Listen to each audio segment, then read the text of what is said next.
نعم بس تحت بس اوكي ايه تحت فوق ما يحتاج فوق ما في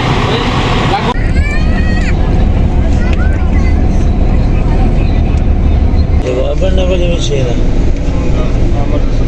इतने इतने अच्छे लड़के हैं लड़का ये अब्बा का कालू है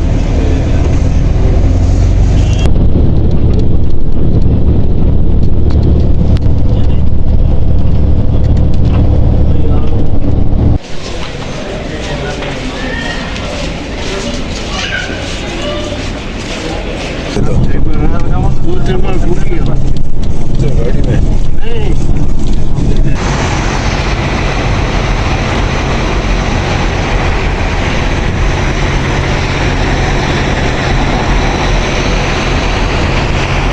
আসসালামু আলাইকুম প্রিয় ভাই ও বোনেরা সকলকে সুস্বাগতম দেলোয়ার লাইফস্টাইলে। আশা করি যে যেখানে আছেন ভালো আছেন, আলহামদুলিল্লাহ আমিও ভালো আছি। তো অনেক দিন পরে একটা নতুন ভিডিও নিয়ে আপনাদের সামনে উপস্থিত হলাম বাহরাইন থেকে।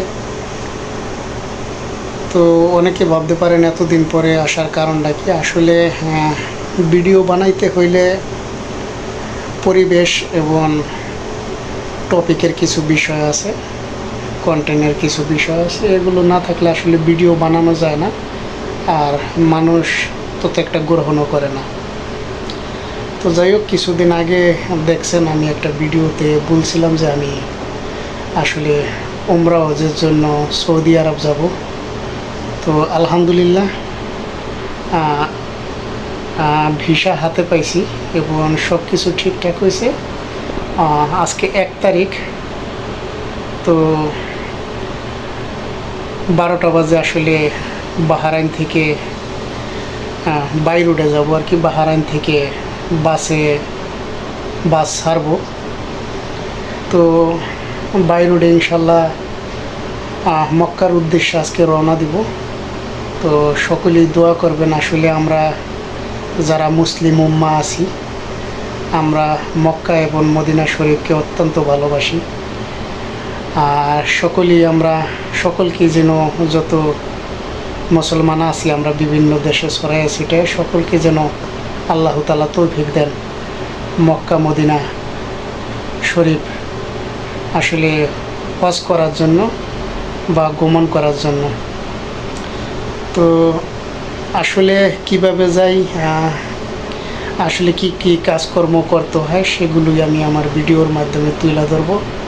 একদম বাহরাইন থেকে শুরু করে মক্কা শরীফে আসে হোটেল পর্যন্ত আমি একটা ব্লগ আপনাদের সাথে এখন শেয়ার করব, এবং পরবর্তীতে আমি কয়েকটা ব্লগের মাধ্যমে আমি আসলে আমার সম্পূর্ণ জার্নিটা আপনাদের সাথে উপস্থাপন করব। তো আশা করি আমার ভিডিওর মাধ্যমে আপনারা কিছু দেখতে পারবেন এবং কিছু জানতে পারবেন মক্কা এবং মদিনা শরীফ সম্পর্কে। আল্লাহ তাআলা যেন আমার এই উমরা হজ কবুল এবং মঞ্জুর করেন। আরেকটু কথা বলে রাখি, আসলে মক্কা মদিনা সফর এটা সকলের ভাগ্যে হয় না। আলহামদুলিল্লাহ হয়তো আমাকে কবুল করছেন এবং আমার সৌভাগ্য হইতেছে আসলে সফর করার। তো যেই নিয়ত করে যাইতেছি আল্লাহ তাআলা যেন আসলে সম্পূর্ণ করে। তো সকলেই ভালো থাকেন এবং সম্পূর্ণ ভিডিওটা দেখতে থাকেন। তো আমরা মূল ভিডিওতে চলে যেতেছি। আর আরেকটা কথা বলে রাখি, আসলে আমরা অত অভিজ্ঞ লোক না, হয়তো কথার ক্ষেত্রে বলার ক্ষেত্রে ভুল ত্রুটি থাকতে পারে, তো সেটা ক্ষমা সুন্দর দৃষ্টিতে দেখবেন। তো চলে যাই মূল ভিডিওতে। আলহামদুলিল্লাহ প্রিয় ভাই ও বোনেরা, দেখেন আমি এখন বাস স্ট্যান্ড আছি। এটা বাহরাইন মহারাক এরিয়া এবং আল হালা ক্লাবের সামনে অবস্থিত। আর আমরা সবাই টাইম দেখছিলাম, আসলে ওই বাসের দরজার সাথে লিস্ট লাগানো আছে যে কে ওই বাসে যাইব। তো যাই হোক, আলহামদুলিল্লাহ আমার নামটা ওখানে ছিল। তো আমরা একজন একজন করে বাসে নিয়ম মাফিক ওঠার চেষ্টা করি। আর এটা বাহরাইন এবং সৌদি আরবের যে স্থল রোড আছে, সেই স্থল রোডের বর্ডার। আসলে এখান থেকে আমাদের যে যাবতীয় ইমিগ্রেশনের কাজকর্ম আছে সেগুলো এখান থেকে আমরা সাইরা নিছি। তো আলহামদুলিল্লাহ খুব সুন্দর, কিন্তু বাহরাইন এবং সৌদির বর্ডারটা দেখেন কত সুন্দর। আমরা ক্রস করতেছি, সত্যি অসাধারণ। এবং এটা আরেকটু আমি আমার ভয়েসের মাধ্যমে কিছু ইনফরমেশনও দিতে থাকি। আর পাশাপাশি আসলে যে বাহিরের দৃশ্যগুলো আছে সেগুলো তুলে ধরার চেষ্টা করতেছি, যাতে আপনারা যারা আমার ভিডিও এখন দেখতেছেন সকলে যেন উপকৃত হতে পারেন। তো আলহামদুলিল্লাহ আমি 10 দিনের জন্য আসলে সফরের উদ্দেশ্যে রওনা হইলাম। 10 দিনের সফর। তো যেটা শুনলাম আসলে বাহরাইন থেকে মক্কা যাইতে প্রায় 22 ঘন্টা সময় লাগবে আর কি ওখানে পৌঁছাইতে, যেহেতু বাসে যাইতেছি। আর এটা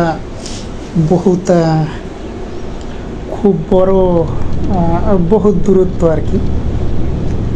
তো বর্ডার ক্রসিং সম্পূর্ণ করলাম।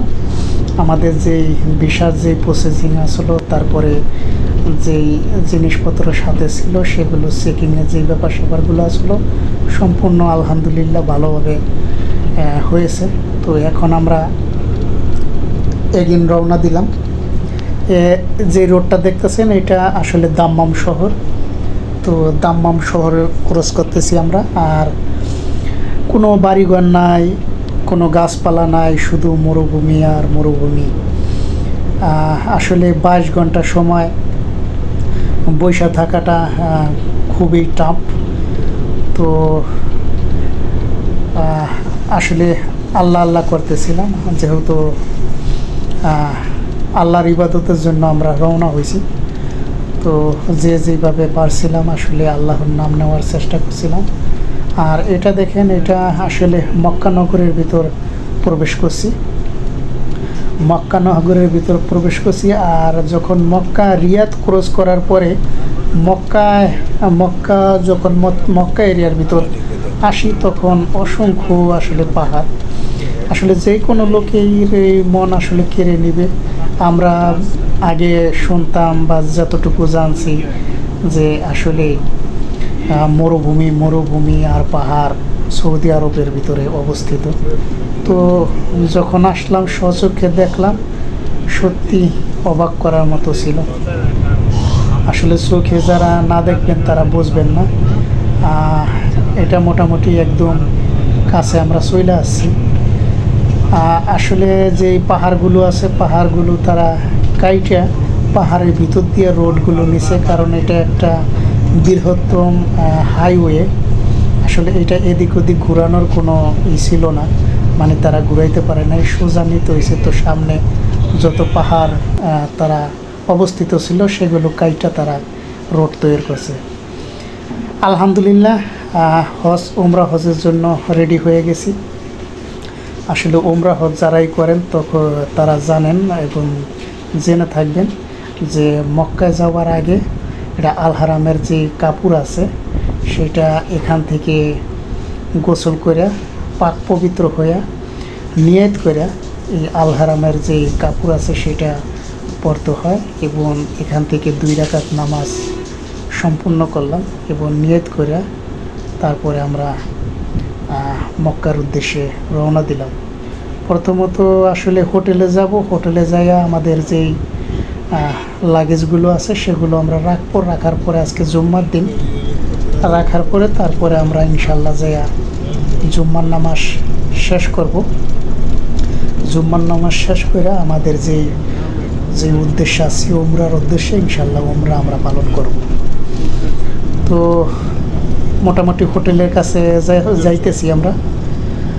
আর অলরেডি আমরা নিয়াত করছি এবং আল হারামের যে কাপড় আছে সেটাও পরছি এবং বর্তমানে আমরা বাসের ভিতরে আছি। তো খুব ভালোভাবেই আসলাম, কোনো অসুবিধা নাই। প্রায় 22 ঘন্টা সময়, 22 থেকে 23 ঘন্টা সময় লাগছে বাসে। বাস তত একটা হাই স্পিডে আসলে চালায় নাই, 100-তে চালাইছে। তবে বিভিন্ন যেই মিনি বা বিভিন্ন যেই প্রাইভেট কাস আছে সেগুলো 150, 60, 70 পর্যন্ত চালায়। তো দেখেন আল সাফাত, হোটেলের নামটা আল সাফাত, দেখে সারতে পারলাম না। যাই হোক, এই হোটেলে আমরা উঠছি। আর হোটেলে যে আশেপাশের যে দিকটা আছে দেখেন, দেখানোর চেষ্টা করলাম। তো আলহামদুলিল্লাহ, দোয়া করবেন সকলেই আপনাদের পরবর্তী যে ধাপগুলো আছে আমি যেন এক এক করে ব্লগের মাধ্যমে আপনাদের দেখাইতে পারি। এবং অবশ্যই কমেন্টস করে আমাকে জানাইবেন যে কেমন লাগলো আমার এই জার্নি। আর বাকি যেগুলো আছে সেগুলো ইনশাল্লাহ আপনাদের দেখানোর চেষ্টা করব। সাফায়াত আল বায়াত হোটেল।